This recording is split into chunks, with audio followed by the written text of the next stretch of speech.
All right, welcome to day 2. This is RAGBRAI TV. We just rode from Cherokee to Lakeview. It was another fantastic day, a little more windy, but I think we had a great day out there. How'd you guys do? Fantastic. I survived too. Good favorable winds today. We had winds out of the north, so all the southbound segments were just a dream ride. Lateral winds, but you're in the hills, so you don't really get the full effect of the laterals. And it wasn't particularly hilly. No. I guess it gets too hot. No, just a gentle rolling terrain today, so no steep up grades.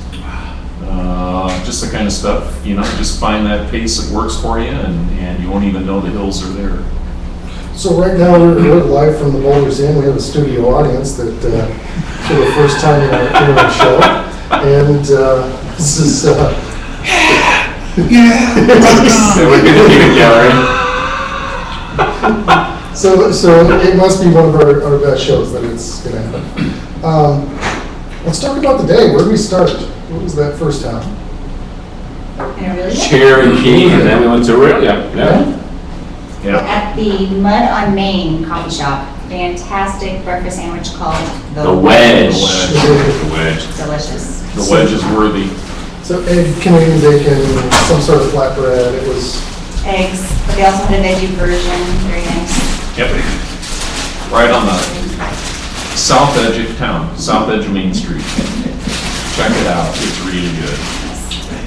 And then we headed south with a mega tailwind that was well worth the day. Yeah, and we hit the town of Hanover. Hanover. Ooh, yeah. Very much history. Lots to see and do in Hanover. Yep. Yeah, little tiny burg, general store and museum, and historical director there was just wonderful and gave us the full run of the place. So really looking forward to seeing Hanover. You need to check out the hairdress shop. Yes. If you feel like you've got a good case of helmet hair, I'm sure they can straighten those waves out. They can fix you up. Women have hair done. Okay, then where? Then we're up to Shaler. Shaler. Popcorn capital of the world. Jim will be on the front page of the paper next week. Yep. And they're doing a good job fixing up the town. We're putting the finishing touches on a Veterans Memorial in downtown Main Street that featured 2 hand-carved or chainsaw art pieces. So make sure you check that out. You're going to roll right on by it. So then outside of Shaler, just outside of Shaler, my grandmother lives right on the route. So Mark and I stopped by to say hi to my grandmother and my Aunt Nancy. So that was a really special part of the trip. Yeah. And they'll be providing free hugs to all regular riders during the regular ride. Okay, what was the next town? Well, from Shaler, you jog back north just about a mile, and then you catch a nice, really nice county highway east for, I want to say, probably 15 miles total. But right about 2/3 of the way through, you come up to the megapolis of Meemaw. And there are 3 words. We're a wonderful small town. Mighty small town. Oh, mighty small town. Yep. But it was wonderful. Shaler was wonderful small town. Yep. So, Nemaha, Yeah. and next was Sac City. Sac City.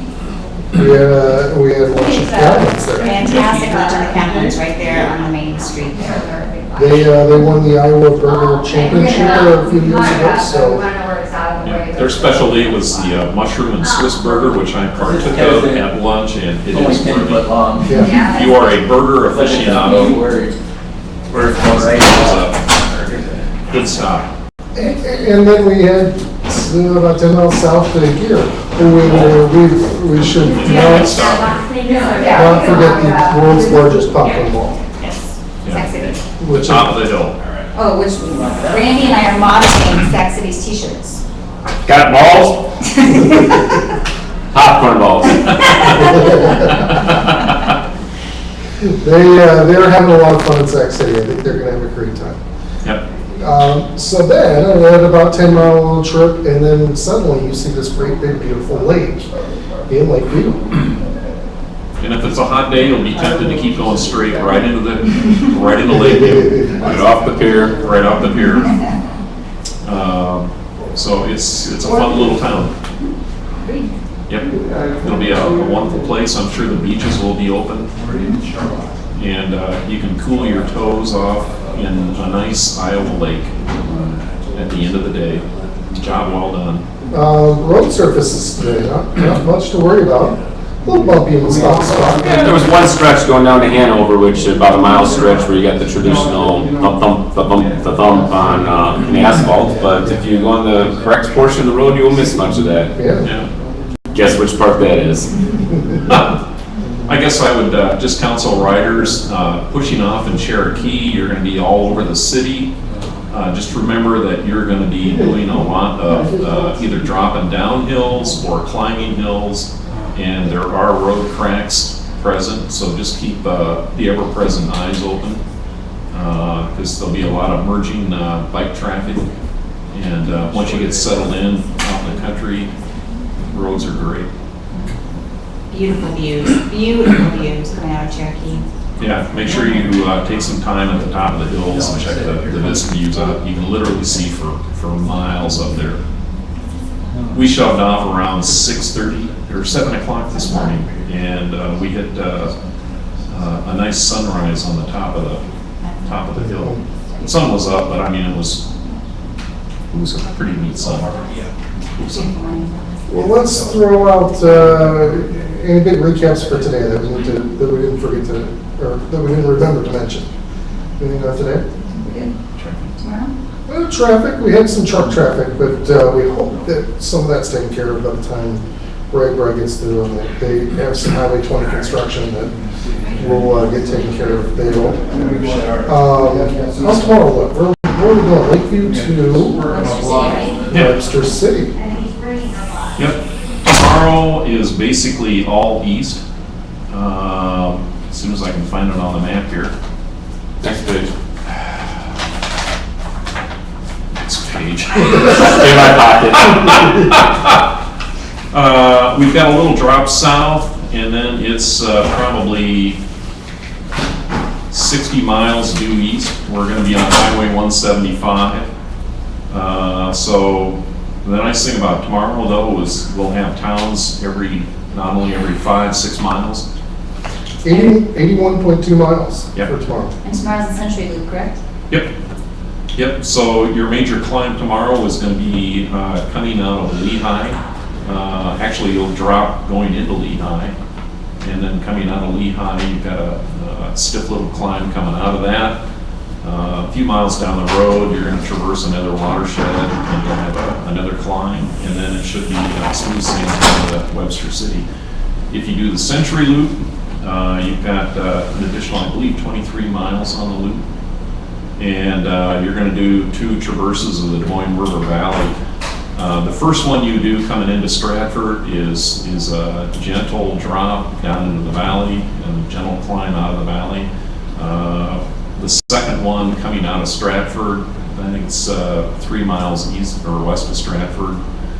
It's a fast drop. You can get up some good speed going down that hill.